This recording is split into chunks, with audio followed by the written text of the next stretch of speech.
Hello students, today in this video we are going to listen the remaining part of the 11th standard English. Lesson's title is The Call of Soil, मातीची हाक. आपण पहिल्या व्हिडिओमध्ये माहिती घेतलेली आहे की या धड्याचे जे लेखक आहेत व्यंकटेश्वर अय्यर यांनी नोकरी सोडून सेंद्रिय शेतीसाठी जमीन विकत घेतली. मोरूदादाने त्यांना शेतीमध्ये मदत केली. त्यांनी पहिल्यांदा शेतामध्ये मुगाचं पीक घेतलं, त्यानंतर GR4 नावाच्या तांदळाच्या बियाणाचं त्यांनी पीक घेतलं आणि यानंतर मात्र पुन्हा एकदा लेखकाच्या मनामध्ये सेंद्रिय शेतीचा विचार आला आणि तो देशी बियाणांचा शोध घ्यायला लागला. पण त्याला देशी बियाणे कुठेही उपलब्ध झाले नाही. त्यावेळेला त्याने बबनच्या वडिलांकडे आणि इतर त्या गावातील ज्येष्ठ वडीलधाऱ्या व्यक्तींकडे चर्चा केली आणि मग चर्चेअंती त्यांना एका देशी वाणाची किंवा बियाणाची माहिती मिळाली आणि त्याचं नाव होतं कसबाई. मग इथून पुढचा हा धड्याचा भाग हा कसबाई बियाणाचा शोध घेण्यासाठी लेखकाने कोणकोणते प्रयत्न केले आणि त्याला त्यात यश मिळाले का याबाबत वर्णन करणारा आहे. पेज नंबर इज 28, पान नंबर आहे 28. Kasbai is a traditional long-grain rice variety which has a distinct aroma, though much milder than basmati. मग कसबाईचं जे पारंपरिक लांब दाण्याचं जे तांदळाचं बियाणं किंवा व्हरायटी आहे, which has a distinct aroma, त्याला एक वेगळाच सुगंध आहे. Though much milder than basmati, basmati तांदळापेक्षा थोडासा माइल्डर सौम्य या कसबाईचा सुगंध आहे. पण त्याचा अरोमा त्याचासुद्धा सुगंध जरासा वेगळाच आहे. म्हणजे बासमतीपेक्षा कसबाईचा सुगंध जरासा वेगळा आहे. It's a long duration crop. कसबाईचं हे जे तांदळाचं पीक आहे हे प्रदीर्घ कालावधीचं पीक आहे. And most of the older people remembered growing it years ago. आणि खूपशा ज्येष्ठ किंवा वयोवृद्ध लोकांना माहीत आहे की ते बियाणं फार काळापूर्वी वापरलं जात होतं. But they all shook their heads when I asked them about the seeds. पण जेव्हा लेखकाने त्या वयोवृद्ध व्यक्तींना विचारलं त्या कसबाईच्या बियाणांबद्दल त्यावेळेस त्या सर्वांनी डोके हलवून नकार दिला. And told me that it had disappeared. आणि त्या सगळ्या वयोवृद्ध व्यक्तींनी लेखकाला सांगितलं की कसबाईचं बियाणं हे आता वापरलं जात नाही, ते नामशेष झालेलं आहे किंवा ते नाहीसं झालेलं आहे. The tales of Kasbai made us more determined to get it.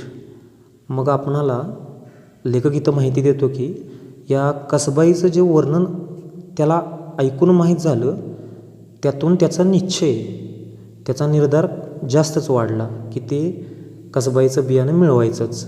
We decided that if we did manage to get some seeds, this would be a great rice to grow. मग आम्ही ठरवलं, आम्ही म्हणजे मोरूदादा आणि लेखक त्यांची टीम असेल.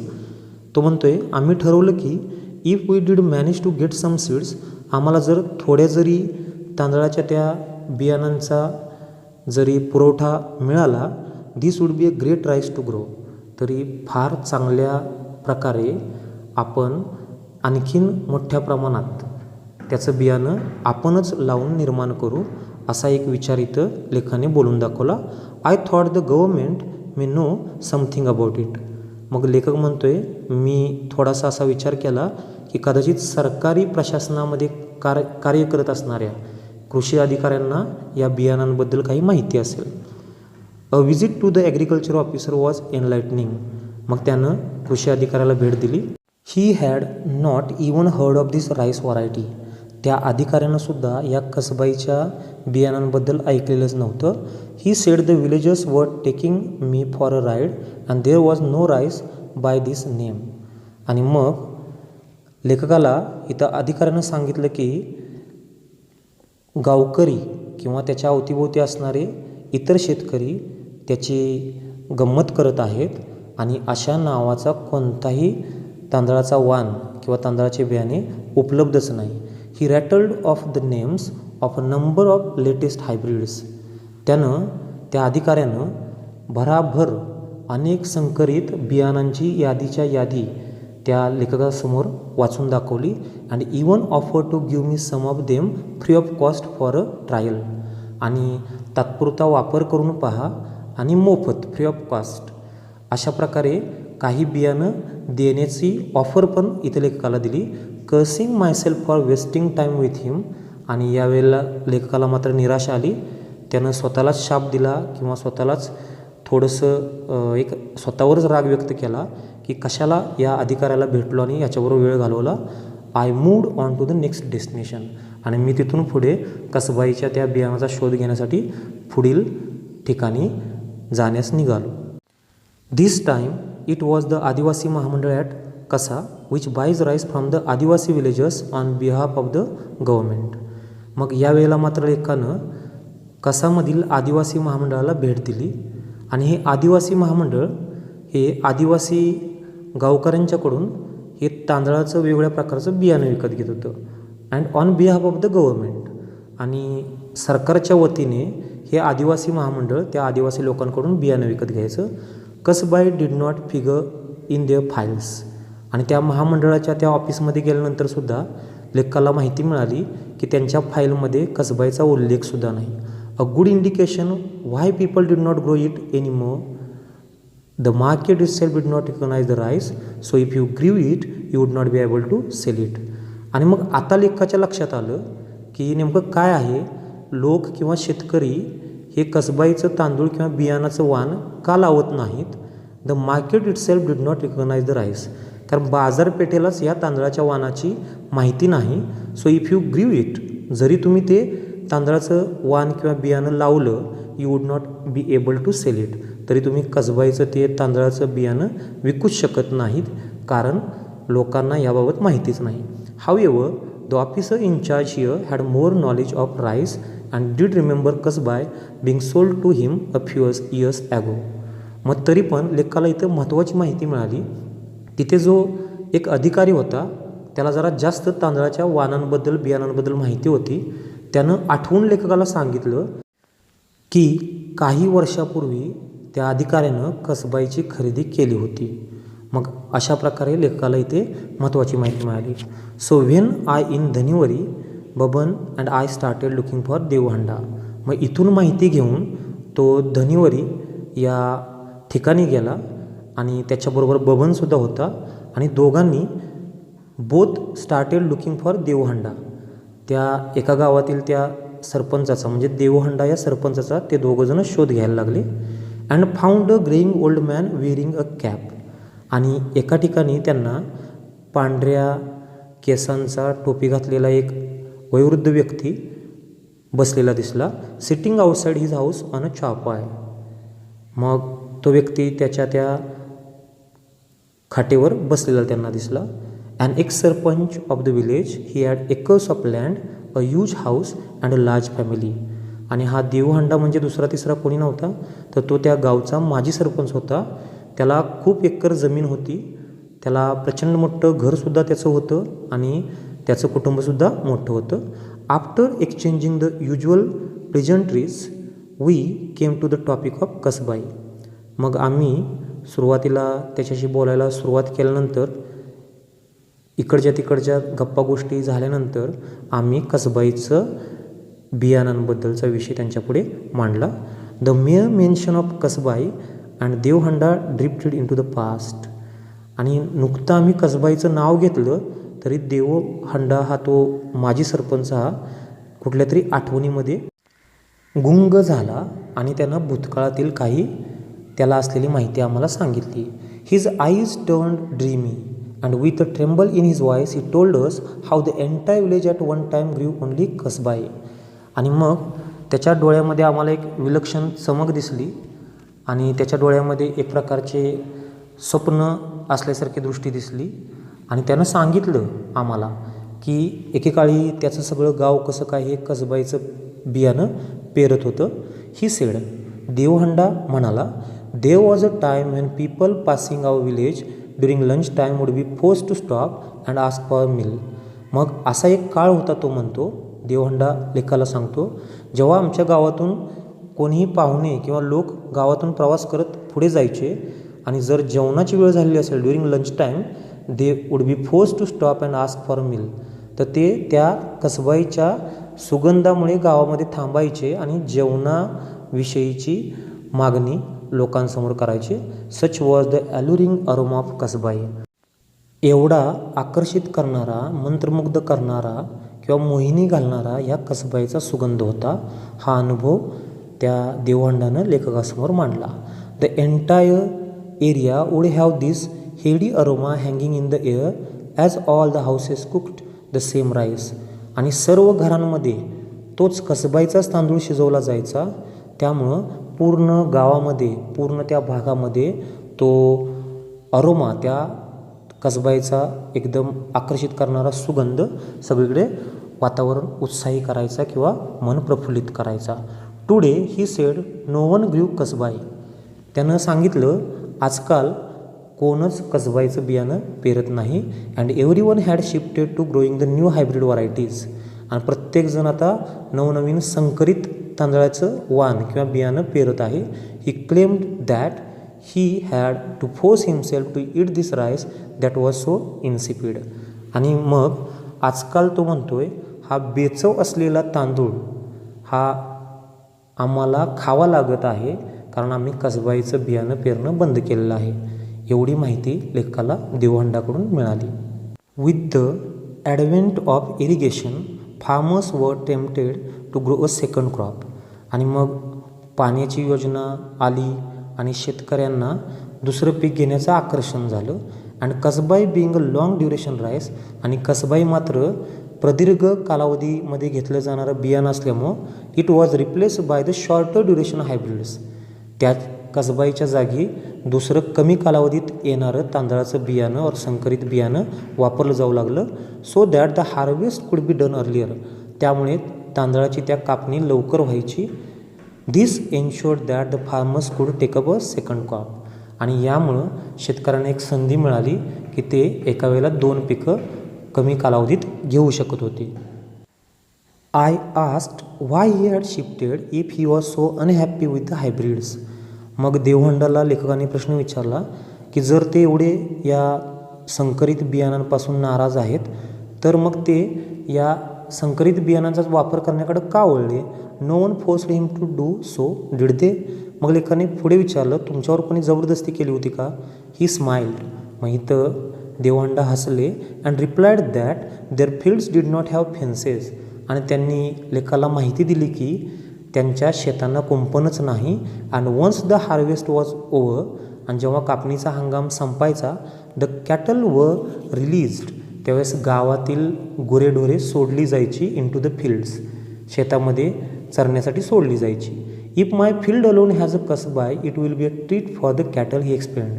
आणि देवहंडांनी पुढे खुलासा केला जर माझ्या एकट्याच्या शेतामध्ये जर पीक असेल कसबाईचं आणि इतरांच्या शेतामधील पीक संपलेलं असेल किंवा कापणी झालेली असेल तर माझ्या शेतामधील पीक हे it will be a party treat.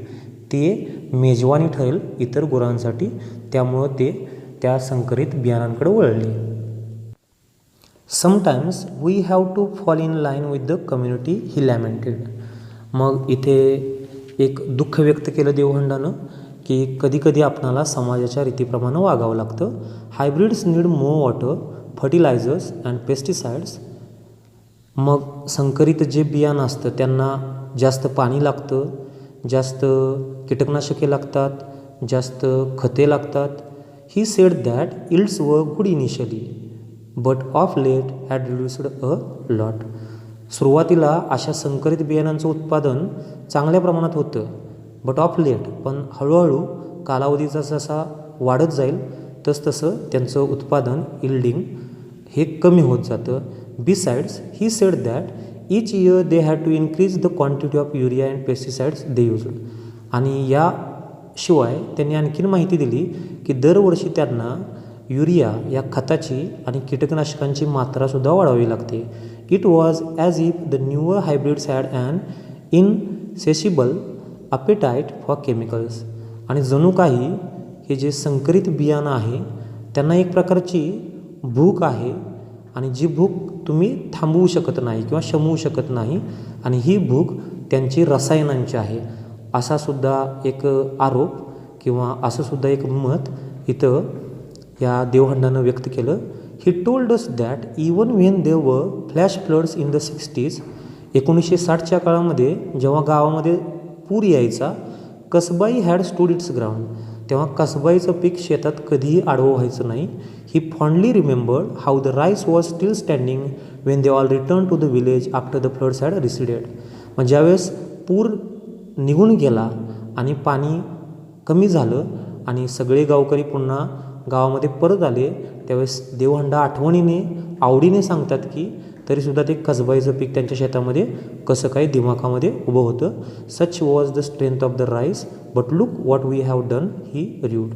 मग इथं देवहंडांनी एक दुःख व्यक्त केलं की आपण आजकाल हे काय करून बसलो आहे, कारण अशा स्ट्रेंथ असणाऱ्या राईसचं बियाणं आपण घेणं थांबवलं आहे. So in this incident he told about the strength of the rice. मग ह्या पुराच्या वर्णनामध्ये कसबाईचं पीक उभं राहायचं, यातून ते कसबाईचं बियाणं कसं स्ट्रॉंग होतं, कसं शक्तिशाली होतं, एक सामर्थ्यवान बियाणं होतं, हे इथं देवहंडानं लेखकाला सांगितलं. As he went on reminiscing about the rice we gently guided him back to the reason for our visit the Kasbai seeds. मग या वर्णनामध्ये देवहंडा स्वतःला विसरून जायचा, त्या आठवणीमध्ये तो एकदम गुंतून राहायचा आणि तो जो मुख्य विषय होता की लेखक देवहंडाकडे कसबाईच्या बियाणांचा शोध घेण्यासाठी आला होता, या कारणाचा लेखक त्याला पुन्हा पुन्हा माहिती द्यायचा किंवा आठवण करून द्यायचा. He was sure that there was not a single villager in his area who would have the seeds of Kasbai. आणि इथं देवहंडाला खात्री होती की त्याच्या गावामध्ये किंवा त्याच्या भागामध्ये असा एकसुद्धा गावकरी नाही ज्याच्याकडे हे कसबाईचं बियाणं असेल. According to him the only people who still grew it were the Adivasis in a hamlet at a foothills of the mountain in the next village Asarvari. म्हणजे देवहंडानं इथे लेखाला माहिती दिली की आजकाल फक्त आदिवासी लोकच कसबाईचं बियाणं वापरतात आणि आदिवासी लोक हे डोंगराच्या पायथ्याशी छोट्याशा गावामध्ये राहतात आणि त्यांच्या गावाचं नाव आहे Asarvari. We bid farewell to Devhanda who lovingly blessed us and said Mahalakshmi the local goddess will give you the seeds of Kasbai. मग अशा प्रकारे देवहंडानं माहिती दिल्यानंतर लेखकाने त्याचा प्रवास त्या असरवरी गावाच्या दिशेनं वळविला. लेखकाला यश मिळावं, कसबाईच्या सीड्स मिळाव्या यासाठी देवहंडानं महालक्ष्मीचं नाव घेऊन त्याला आशीर्वाद दिला.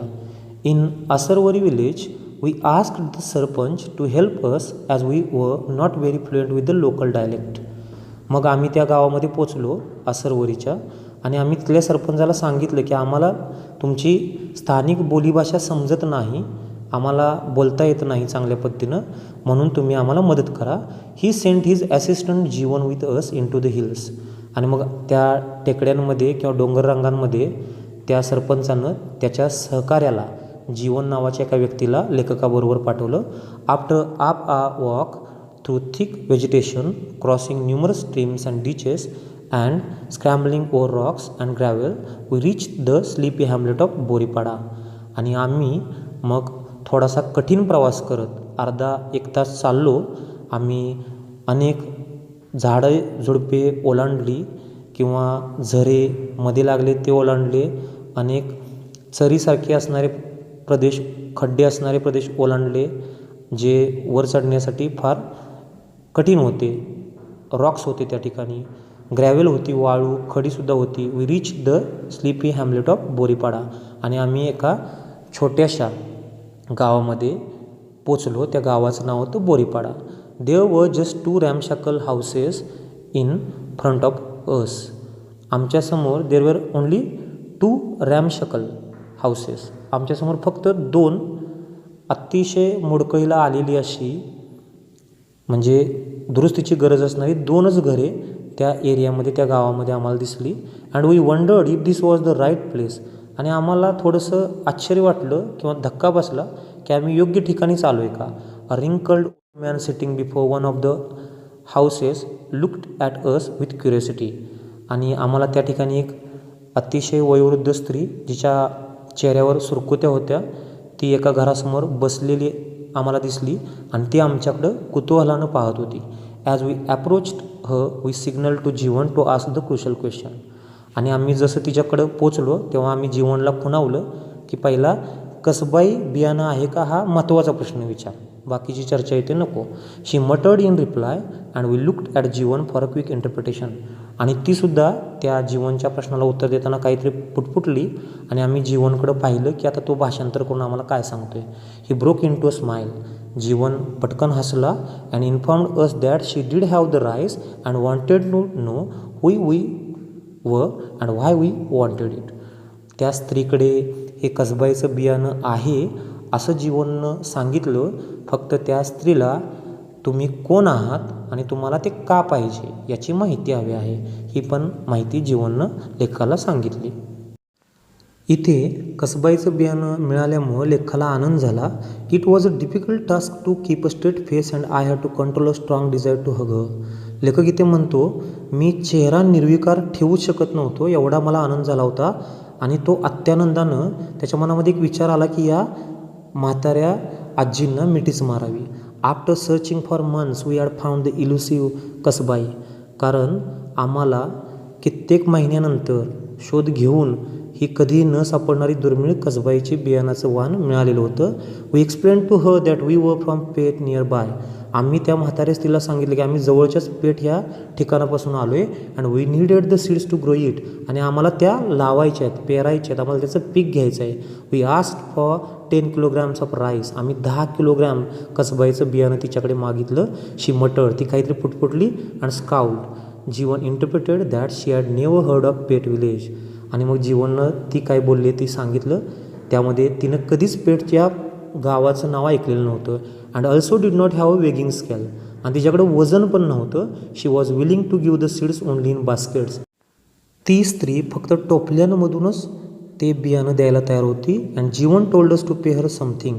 आणि जीवननं तिला काहीतरी पैसे द्या असं लेखकाला सांगितलं. I handed over 100 rupee note and for the first time in the last 10 minutes her face broke into a smile. आणि मग लेखकाने 100 रुपयाची नोट काढून त्या स्त्रीला दिली, त्या आजीला दिली. आणि या 10 मिनिटाच्या त्यांच्या बोलण्यामध्ये पहिल्यांदा तिच्या चेहऱ्यावर हास्य त्याला दिसलं. She nodded her head in approval. आणि तिनं पण मी तुम्हाला बियाणं देते यासाठी यामधून संमती दर्शवली. As we walked back. आणि मग तिथून बियाणं घेऊन परतताना आम्ही जसं परत आलो अगेन्स्ट द फेडिंग सनसेट, त्यावेळेस सूर्यास्त होत आला होता, सूर्य मावळत आला होता. Leaving behind a smiling old lady. आम्ही परतताना त्या म्हाताऱ्या स्त्रीला पाठीमागं सोडून आलो होतो. I couldn't help but wonder that here nestling in the foothills of an unknown mountain away from the hustle and bustle of the road or the city were the real people of India. माझ्या मनामध्ये लेखक म्हणतो एक विचार आला की या एका न माहीत असलेल्या डोंगराच्या पायथ्याशी, शहराच्या रस्त्यांच्या या आपल्या गर्दी गोंगाटाच्या ठिकाणापासून दूर अशी खरी जनता ही अशा ठिकाणी आपल्या भारतामध्ये राहते. And he said further. आणि तो पुढं म्हणतोय these were the people who still held on to the rich biodiversity of our land. आणि हेच ते लोक आहेत ज्यांनी अजून आपल्या भारतातील जी संपन्न जैवविविधता आहे ती जपलेली आहे. And no one even cared about them. आणि आपल्यापैकी जे स्वतःला मॉडर्न समजतो त्यापैकी कोणीही त्या आपल्या जुन्या पारंपरिक जैवविविधतेची फिकीरसुद्धा किंवा कदरसुद्धा केलेली नाही. They had never heard of hybrids. कारण ह्या आदिवासी लोकांनी किंवा अशा लोकांनी कधी संकरित बियाणांचं नावसुद्धा ऐकलं नसेल. फर्टिलायझर्स त्यांनी कधी खतांचं नाव ऐकलं नसेल वा पेस्टिसाइड्स किंवा कीटकनाशकांचं पण नाव ऐकलं नसेल. दे जस्ट ग्रीव देअर राईस. ते फक्त बियाणं वाढवतात, बियाणं पेरतात अँड एट आणि खातात. What they got. आणि जे मिळेल ते खातात आणि जगतात. The old lady we met had probably never left Boripada. आम्ही ज्या म्हाताऱ्या स्त्रीला भेटलो होतो तिनं कदाचित बोरीपाडा हे तिचं गावसुद्धा सोडलं नसेल. Her world was unspoiled by progress. आणि तिचं ते खेडं जे होतं किंवा तिचं जे जग होतं ते प्रगतीपासून खूप दूर होतं. And for once I was grateful for that. आणि या प्रगती नसण्यामुळंच मला आज ते कसबाईचं बियाणं मिळालं होतं आणि याबद्दल मी तिचा किंवा या लोकांचा आभारी होतो. In this way we have seen the translation of this lesson. लेखकाला शेवटी कसबाईचं बियाणं मिळालं. Thank you for watching.